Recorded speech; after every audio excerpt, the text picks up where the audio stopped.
Well, sleep is something we really need, and unfortunately, trauma and the anxiety that comes after the trauma robs us of sleep, and it can do it in several different ways. I'll name three.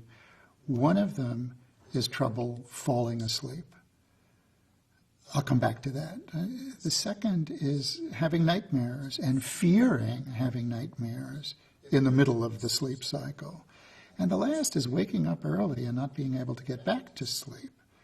So sleep can be troubled in at least these three common ways.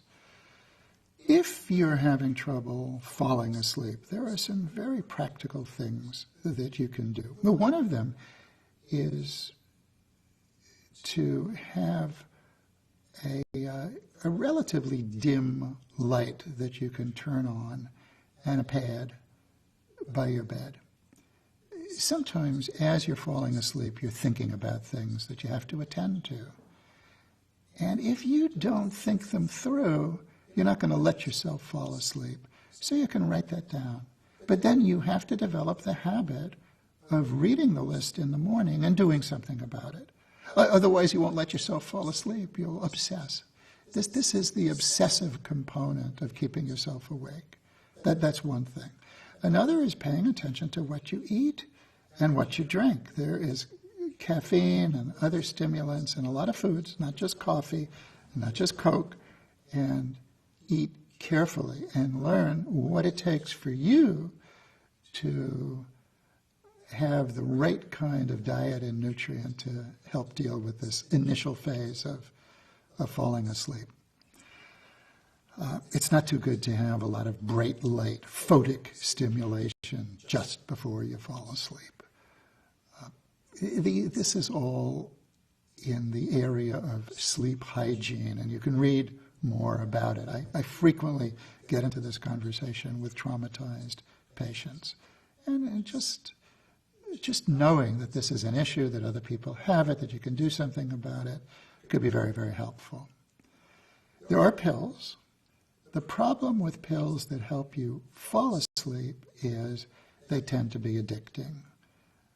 And some of those pills are being made now in stronger and stronger sustained release formulations. The problem with that is the sleeping pill is being released into your bloodstream throughout the night, and if you do wake up, you could still be under its influence. And there can be some dangers being under the influence of a sleeping pill while you're walking around and doing things.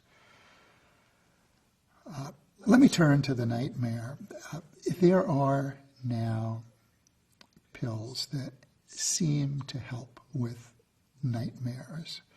I'm not going to go into specific prescriptions and dosages, but you can talk to your doctor about these beta blockers that work and some alpha blockers that work to help. They tend to lower blood pressure also, so you want to be sure everything else is in good shape.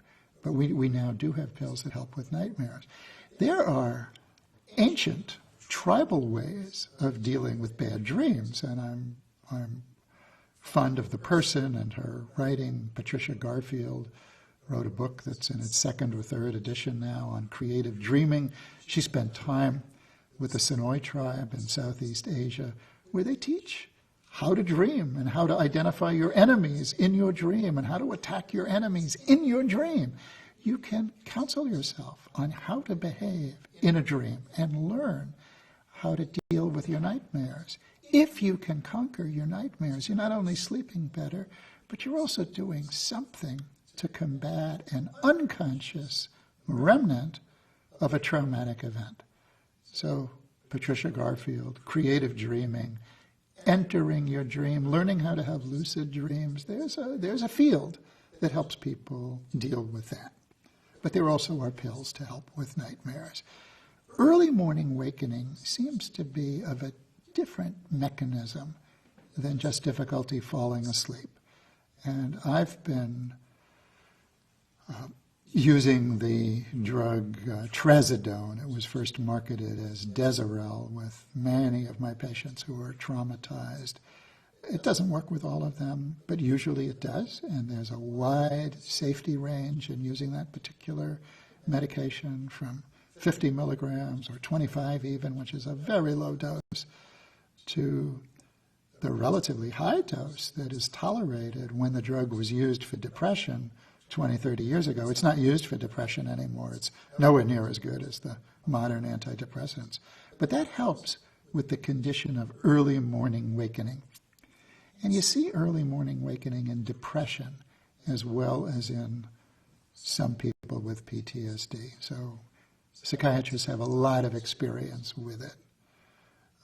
If you are traumatized and you have PTSD, or you have partial PTSD and you have trouble sleeping, get help with your sleep. Very, very important to have a good night's sleep, and there are specialists who can help you learn how to control your sleep.